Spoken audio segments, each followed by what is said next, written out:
Hi all, cab ഡോക്ടറിൻ്റെ post market and pre മാർക്കറ്റിലേക്ക് എല്ലാവർക്കും സ്വാഗതം. അപ്പോൾ ഇന്ന് നമുക്ക് രാവിലെ മാർക്കറ്റ് വളരെ വലിയ ഗ്യാപ്പപ്പ് ഉണ്ടാകും എന്നുള്ള ധാരണയിലാണ് എല്ലാവരും ഇരുന്നത്. 100 പോയിൻ്റ് 120 പോയിൻ്റൊക്കെ ഗ്യാപ്പപ്പ് പ്രതീക്ഷിച്ച് മനക്കോട്ട കെട്ടി ഇരുന്ന ധാരാളം ആൾക്കാരുണ്ട്. എടുത്തവരുടെയൊക്കെ മനസ്സിൽ ലഡു പൊട്ടി ഇങ്ങനെ ഇരിക്കുകയായിരുന്നു അല്ലേ. പക്ഷെങ്കിൽ എന്താ സംഭവിച്ചേ? ഒന്നും സംഭവിച്ചില്ല അല്ലേ. മാർക്കറ്റ് ഫ്ലാറ്റായിട്ട് ഓപ്പൺ ചെയ്തു. ഇപ്പം ഞാൻ ഇന്ന് പറഞ്ഞിരുന്നു, മാർക്കറ്റ് ഫ്ലാറ്റായിട്ട് ഓപ്പൺ ചെയ്താലും മാർക്കറ്റ് നമുക്ക് പ്രധാനപ്പെട്ട കടമ്പ എന്ന് പറയുന്നത് 708 708 പൊട്ടിയെങ്കിൽ മാത്രമേ മാർക്കറ്റ് താഴോട്ട് പോകത്തുള്ളൂ. മാർക്കറ്റ് ഓപ്പൺ ചെയ്താലും ഒന്ന് മുകളിലോട്ട് വരാനുള്ള സാധ്യത വളരെ കൂടുതലാണെന്നും ഞാൻ രാവിലത്തെ വോയിസിൽ പറഞ്ഞിരുന്നു അല്ലേ. അതുപോലെ തന്നെ മാർക്കറ്റ് താഴോട്ടൊന്ന് പോയി വീണ്ടും തിരിച്ച് മുകളിലോട്ട് ക്ലോസ് ചെയ്തു. പിന്നെ 2 ഗ്രീൻ ക്യാൻഡിൽ നമുക്ക് തന്നു.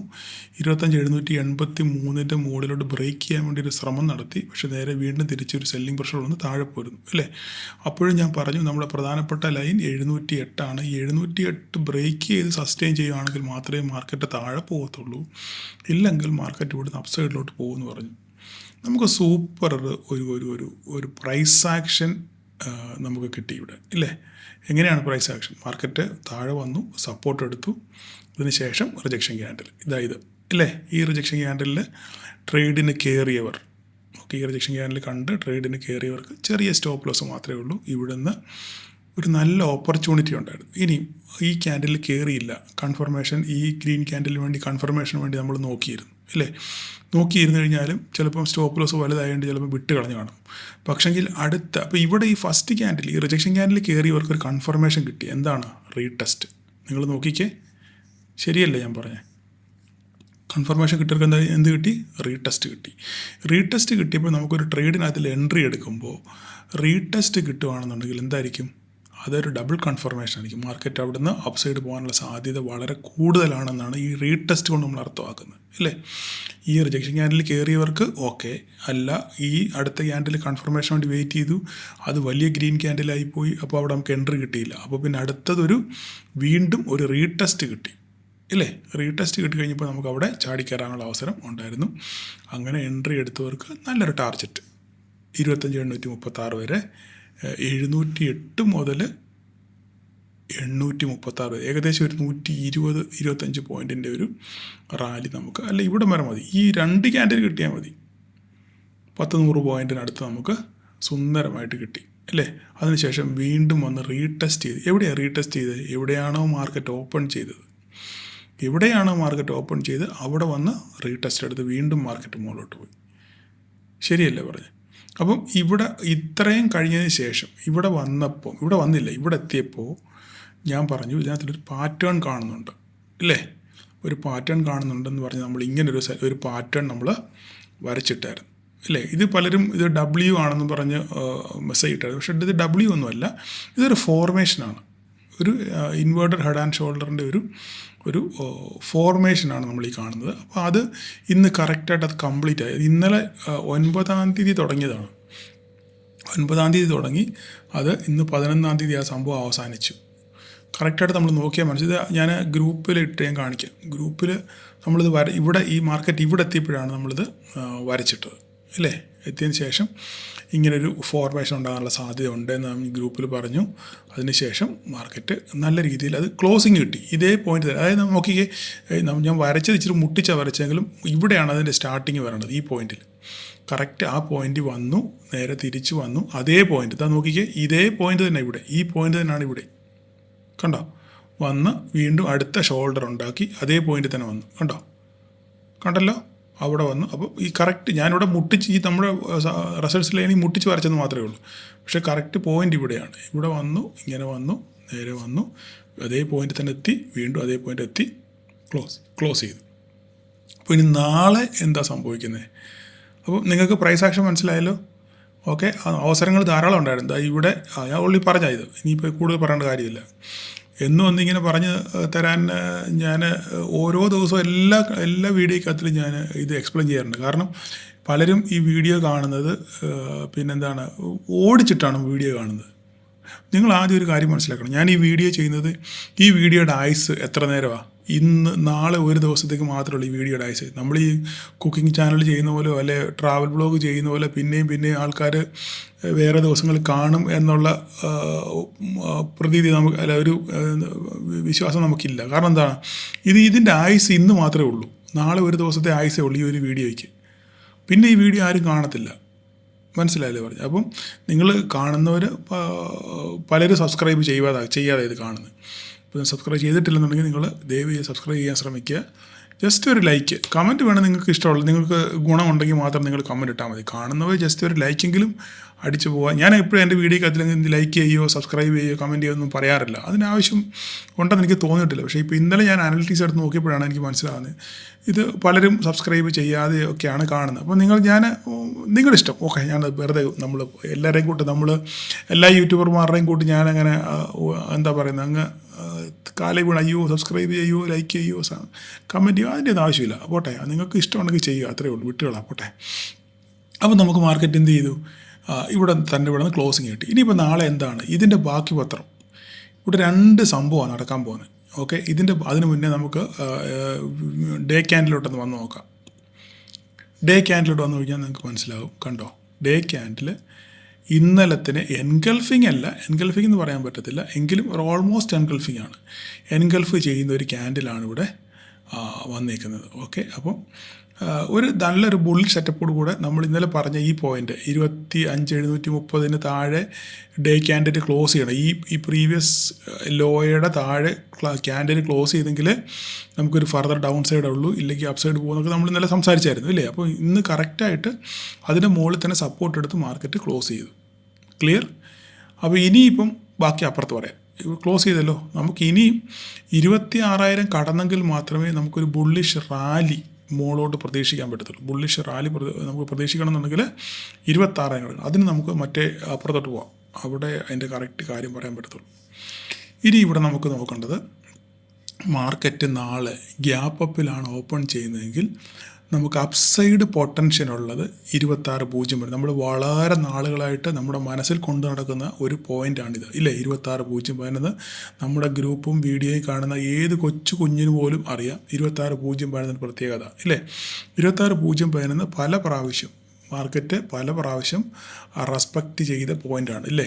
ഇവിടെയൊക്കെ റെസ്പെക്റ്റ് ചെയ്ത പോയിൻ്റാണ് 26.011. അപ്പം നമ്മൾ 26.011 കടന്ന് ഒരു 15 മിനിറ്റ് നേരം ക്യാൻഡിൽ ഇതിൻ്റെ മുകളിൽ സസ്റ്റെയിൻ ചെയ്യണം. ഈ മാർക്കറ്റ് ഇവിടെ ഗ്യാപ്പ് അപ്പിൽ ഓപ്പൺ ചെയ്ത് ഇത് ബ്രേക്ക് ചെയ്യണം. 26.011 ബ്രേക്ക് ചെയ്യണം. ബ്രേക്ക് ചെയ്തൊരു 15 മിനിറ്റ് നേരം ഇതിൻ്റെ മുകളിൽ 26.011 മുകളിൽ സസ്റ്റെയിൻ ചെയ്തെങ്കിൽ മാത്രമേ മാർക്കറ്റിന് പിന്നെ ഒരു അപ്സൈഡ് ഉള്ളൂ. ഇല്ലെങ്കിൽ ഇവിടുന്ന് എപ്പോഴും ഒരു സെല്ലിംഗ് പ്രഷറിനുള്ള സാധ്യത വളരെ കൂടുതലായിരിക്കും. ഓക്കെ, അപ്പോൾ നാളെ ഫ്ലാറ്റ് ആണെന്നുണ്ടെങ്കിൽ ഇത് ബ്രേക്ക് ചെയ്യണം. 25,935 ബ്രേക്ക് ചെയ്യണം. അങ്ങനെയെങ്കിൽ ഇതിൻ്റെ ഫോർമേഷൻ്റെ ബാക്കി പത്രം വരത്തുള്ളൂ. ബാക്കി പത്രം എന്താണ്? ഇൻവേർട്ടർ ഹെഡ് ആൻഡ് ഷോൾഡറിൻ്റെ ബ്രേക്ക് ഔട്ട് കിട്ടണം ഇല്ലേ? അങ്ങനെ ബ്രേക്ക് ഔട്ട് കിട്ടുവാണെന്നുണ്ടെങ്കിൽ നമുക്ക് പോകാനുള്ള ദൂരം എന്ന് പറഞ്ഞു കഴിഞ്ഞാൽ ഏകദേശമാണ് ഞാൻ പറയുന്നത്. ഇവിടെ നമ്മൾ അളക്കുവാണെന്നുണ്ടെങ്കിൽ നമ്മൾ അളന്ന് നോക്കിയാൽ ഇതാണ് ലോ ഇല്ലേ? ഈ ഒരു ലോയർ അവിടുന്ന് ഈ ഒരു ഹൈ, എവിടെയാണ് ഹൈ ഉണ്ടായത് ആ ഹൈ വരെ 225 പോയിൻറ്റിൻ്റെ ഒരു ട്രാവൽ ഇവിടെ നടത്തണം. ഇത് ഒരു തിയറിയാണ് ഈ പറയുന്നത്. അതായത് ഇത്രയും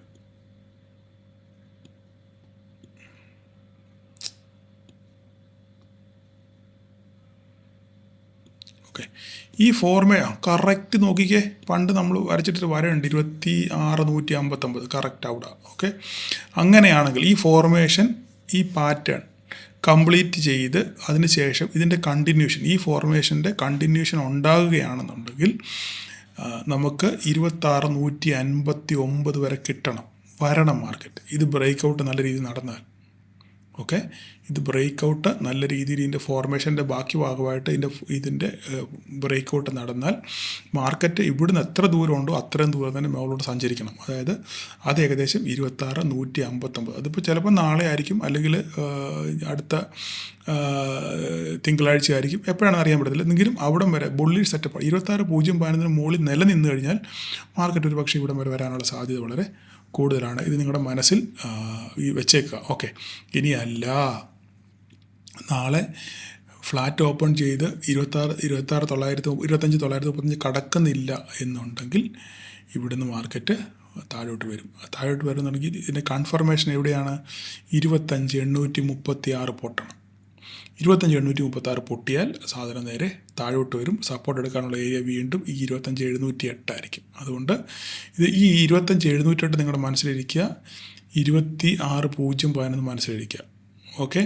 ഇത് 25,935 ബ്രേക്ക് ചെയ്തെങ്കിൽ 26,011 എത്തത്തുള്ളൂ. അവിടുന്ന് തിരിച്ച് റിവേഴ്സൽ ഉണ്ടോ നോക്കുക. തിരിച്ച് താഴോട്ട് ഇറങ്ങി വരുമോ, സെല്ലിംഗ് പ്രഷർ ഉണ്ടോ നോക്കുക. ഇല്ല, താഴോട്ട് വരുവാണെന്നുണ്ടെങ്കിൽ 25,836. ഇത് ബ്രേക്ക് ചെയ്ത് താഴെ പോകുകയാണെന്നുണ്ടെങ്കിൽ മാർക്കറ്റിങ് താഴോട്ട് വരാനുള്ള സാധ്യത വളരെ കൂടുതലാണ്. അപ്പോൾ ഇത്രയും കാര്യങ്ങളാണ് നാളെ നിഫ്റ്റിയെ പറ്റി നമുക്ക് പറയാനുള്ളത്. ബാങ്ക് നിഫ്റ്റി നോക്കുകയാണെന്നുണ്ടെങ്കിൽ ബാങ്ക് നിഫ്റ്റിയും നല്ലൊരു റാലി നടത്തിയെങ്കിൽ നമ്മുടെ ആ വരച്ച ലൈൻ്റെ അവിടെ തന്നെ വന്നിങ്ങനെ കൺസോൾഡേറ്റ് ചെയ്ത് ഇങ്ങനെ ആടി കളിക്കുകയാണ്. ഇതിൻ്റെ ഇടയ്ക്ക് ഞാനൊരു ട്രെൻഡ് ലൈൻ വരച്ചായിരുന്നു. 5 മിനിറ്റിൻ്റെ ട്രെൻഡ് ലൈനാണ്. അപ്പോൾ അത് ഒന്ന് റെസ്പെക്റ്റ് ചെയ്ത് ആ പോയിന്റ് തന്നെയാണ് മാർക്കറ്റ് ഇങ്ങനെ ക്ലോസ് ചെയ്തിരിക്കുന്നത്. അപ്പോൾ നാളെ വീണ്ടും 59,326 ബ്രേക്ക് ചെയ്യണം. 56,326 ബ്രേക്ക് ചെയ്തെങ്കിൽ നമുക്ക് 59,806 കിട്ടത്തുള്ളൂ. നാളെ നിങ്ങൾ പറയുന്ന പോലെ തന്നെ ഹെവി വെയിറ്റേജ് സ്റ്റോക്കുകൾ നോക്കുക. നമ്മൾ മിഡ് ക്യാപ്പ് നോക്കുകയാണെന്നുണ്ടെങ്കിൽ മിഡ് ക്യാപ്പിൽ ഇന്ന് 200 പോയിൻറ്റിൻ്റെ റാലിയാണ് ഇന്ന് ഏകദേശം ഉണ്ടായത്. അപ്പോൾ ഇന്നലെ നമ്മളൊരു ബ്രേക്ക് ഔട്ട്, ഒരു ഹെഡ് ആൻഡ് ഷോൾഡർ വരച്ചായിരുന്നു, ഇൻവേർട്ടർ ഹെഡ് ആൻഡ് ഷോൾഡർ വരച്ചായിരുന്നു. പക്ഷേ അതൊന്നും നടന്നില്ല. അപ്പോൾ ഇന്ന് വീണ്ടും ഇതുപോലെ തന്നെ ഒരു ഫോർമേഷൻ ഉണ്ടായിട്ടുണ്ട്. ഇവിടെ നിങ്ങൾ നോക്കിക്കഴിഞ്ഞാൽ നിങ്ങൾക്ക് മനസ്സിലാവും. ഞാൻ ജസ്റ്റ് ഒന്ന് വരച്ച് കാണിക്കാം. ജസ്റ്റ് ഒന്ന് വരയ്ക്കുകയാണെന്നുണ്ടെങ്കിൽ ഇവിടെ വലിയ 2 എണ്ണം ഉണ്ട്. ഇങ്ങനെ വേണേൽ വരയ്ക്കാം. നേരെ താഴെ വന്ന് ഇതിങ്ങനെ വരണം. ഇവിടെ വന്നിട്ട് ഇങ്ങനെ വന്ന് പോയി ഇങ്ങനെ പോകണം. ഒന്നത്. ഓക്കെ. ഇനിയല്ല, ഇല്ലെങ്കിൽ രണ്ടാമത്തെ ഒരു സംഭവം ഇവിടെ വേണ്ടതുണ്ട്. ഇവിടെ ചെറിയ ഒരെണ്ണം. ഇതൊരു ബ്രേക്ക് ഔട്ട് നൽകി പോയിട്ടുണ്ട്. നിങ്ങൾക്ക് പാറ്റേൺ കണ്ടുപിടിക്കാം കേട്ടോ. ഇങ്ങനെ പോയി ഇങ്ങനെ വന്ന് ഇതിങ്ങനെ ബ്രേക്ക് ഔട്ട് നടത്തിയേക്കോ ഇല്ലേ. അപ്പോൾ ഇതാണ് ലൈൻ ഇല്ലേ. അപ്പോൾ ഇങ്ങനെ ബ്രേക്ക് ഔട്ട് നടത്തി എടുത്തേക്കാണ്. അപ്പോൾ ഈ ബ്രേക്ക് ഔട്ട് സസ്റ്റെയിൻ ചെയ്യുന്നുണ്ടെന്ന് നോക്കുക. അങ്ങനെ സസ്റ്റെയിൻ ചെയ്ത് മുകളിലോട്ട് പോവുകയാണെന്നുണ്ടെങ്കിൽ 13,783 ബ്രേക്ക് ചെയ്യണം. മനസ്സിലായി പറഞ്ഞേ? 13,783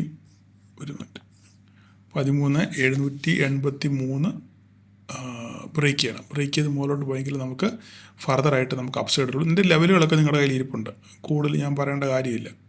അപ്പോൾ അങ്ങനെയാണെന്നുണ്ടെങ്കിൽ, അങ്ങനെ ഇവിടെ ബ്രേക്ക് ഔട്ട് കിട്ടുകയാണെന്നുണ്ടെങ്കിൽ 13,830 കടക്കുകയാണെങ്കിൽ വീണ്ടും പഴയ ഇവിടെ ഏരിയയിൽ എത്താനുള്ള സാധ്യത വളരെ കൂടുതലാണ്. ഞാൻ പറഞ്ഞു, വളരെ ഫാസ്റ്റായിട്ടാണ് ഇതിൻ്റെ മൂവ്മെൻറ്റ്. ഇന്ന് BSE ആണ് ഇവനെ പറവർപ്പിച്ചത്. 117 പോയിൻ്റ് ഇന്ന് BSE കയറി. ഓക്കെ. ആ BSEയുടെ പച്ചയിലാണ് മിഡ് ക്യാപ്പ് ഇന്ന് പറന്നത്. ഓക്കെ. അതുപോലെ ഡിക്സൺ ഇന്നലെ ഡിക്സൺ 1000 പോയിൻ്റ് വീണ്ടും ഡിക്സൺ 650 പോയിൻ്റ് തിരിച്ച് കയറി. ഓക്കെ. അപ്പോൾ ഇതൊക്കെയാണ് നാളത്തെ മാർക്കറ്റിനെ പറ്റി പറയാനുള്ളത്. അപ്പോൾ അതുകൊണ്ട് ട്രേഡ് ചെയ്യുന്നവർ വളരെ സൂക്ഷിച്ച്, വളരെ സംയമനത്തോടെ. വേറൊരു കാര്യം പറയാനുള്ളത് ഞാൻ ആദ്യം പറയേണ്ട കാര്യമാണ്, മറന്നുപോയി. ദയവ് ചെയ്ത് നിങ്ങൾ ബിഗിനേഴ്സ്, ട്രേഡ് ചെയ്യുന്ന ബിഗിനേഴ്സ്, ഒരു കാരണവശാലും സെൻസെക്സിൽ നിങ്ങൾ ട്രേഡ് ചെയ്യാൻ പാടില്ല. ഓക്കെ. ഇന്നൊരു അനുഭവത്തിന് വെളിച്ചത്തിലാണ് ഞാനീ പറയുന്നത്. ഒരു കാരണവശാലും ബിഗിനേഴ്സ് സെൻസെക്സിൽ ട്രേഡ് ചെയ്യാൻ നിങ്ങൾ പാടില്ല. അതിൻ്റെ കാരണം സെൻസെക്സ് എന്ന് പറയുന്നത് ഭയങ്കര ഹൈ വോളറ്റൈൽ മൂവ്മെൻ്റ് ഉള്ളൊരു ഇൻഡെക്സാണ്. ഓക്കെ. കണ്ണടച്ച് തുറക്കുന്നതിന് മുമ്പാണ് ഒരു ക്യാൻഡിലെ 200, 300, 400 പോയിൻ്റൊക്കെ ഒറ്റ ക്യാൻഡിലെ വീഴാനുള്ള സാധ്യത വളരെ കൂടുതലാണ് സെൻസെക്സിൽ. അപ്പോൾ നിങ്ങൾ കണ്ണടച്ച് തുറക്കുന്നതിന് മുമ്പ് നിങ്ങളുടെ പൈസ ആവിയായി പോകും. ട്രെൻഡ് റിവേഴ്സാണ്, നിങ്ങൾ വിചാരിക്കുന്നതിനെതിരെയാണ് മാർക്കറ്റ് പോകുന്നതെങ്കിൽ കണ്ണടച്ച് തുറക്കുന്നതിന് മുമ്പ് നിങ്ങളുടെ കാശ് പോകും. അതുകൊണ്ട് ബിഗിനേഴ്സ് ഒരു കാരണവശാലും സെൻസെക്സിൽ ട്രേഡ് ചെയ്യാൻ പാടില്ല. നിങ്ങൾ ഓൺലി നിഫ്റ്റിയിൽ മാത്രമേ ട്രേഡ് ചെയ്യാവൂ. ഓൺലി നിഫ്റ്റിയിൽ. അതിനുശേഷം അവിടെ അടിതടവൊക്കെ പഠിച്ചതിന് ശേഷം മാത്രം നിങ്ങൾ ബാക്കിയുള്ള ഇൻഡെക്സിലൊക്കെ നിങ്ങൾ ട്രേഡ് ചെയ്യാൻ പഠിക്കുക. അതുപോലെ തന്നെയാണ് മിഡ് ക്യാപ്പിലാണെങ്കിലും നിങ്ങൾ ട്രേഡ് ചെയ്യുമ്പോൾ നിങ്ങൾ വിചാരിക്കുന്നതിനെതിരെ പോകുകയാണെന്നുണ്ടെങ്കിൽ വലിയ ലോസ് ഉണ്ടാകും. കാരണം 140 ക്വാണ്ടിറ്റിയാണ് ഒരു ലോട്ടെന്ന് പറഞ്ഞു കഴിഞ്ഞാൽ. കണ്ണടച്ച് തുറക്കുന്നതിന് 10 പോയിൻ്റ് പോകുമ്പോൾ 1,400 രൂപ ആവിയായിട്ട് പോകും. മനസ്സിലായോ? അതുകൊണ്ട് നിങ്ങൾ ബിഗിനേഴ്സ് വീണ്ടും പറയുന്നു, വെറുതെ കാശ് കളയല്.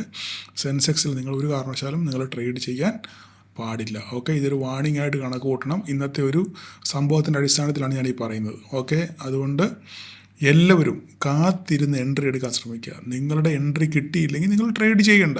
നിങ്ങൾ വിചാരിച്ച സെറ്റപ്പിലോട്ട് മാർക്കറ്റ് വന്നില്ലെങ്കിൽ നിങ്ങൾ ട്രേഡ് ചെയ്യേണ്ട. നാളെ നിങ്ങൾക്ക് ട്രേഡ് ചെയ്യാൻ പറ്റും. നമുക്ക് മാർക്കറ്റ് ഇവിടെ തന്നെ ഉണ്ട്. അതുകൊണ്ട് എല്ലാവരും വളരെ സൂക്ഷിച്ച് കണ്ട് ട്രേഡ് ചെയ്യുക. നാളെ എല്ലാവർക്കും ഒരു പ്രോഫിറ്റബിൾ ഡേ ആശംസിക്കുന്നു. Thank you all.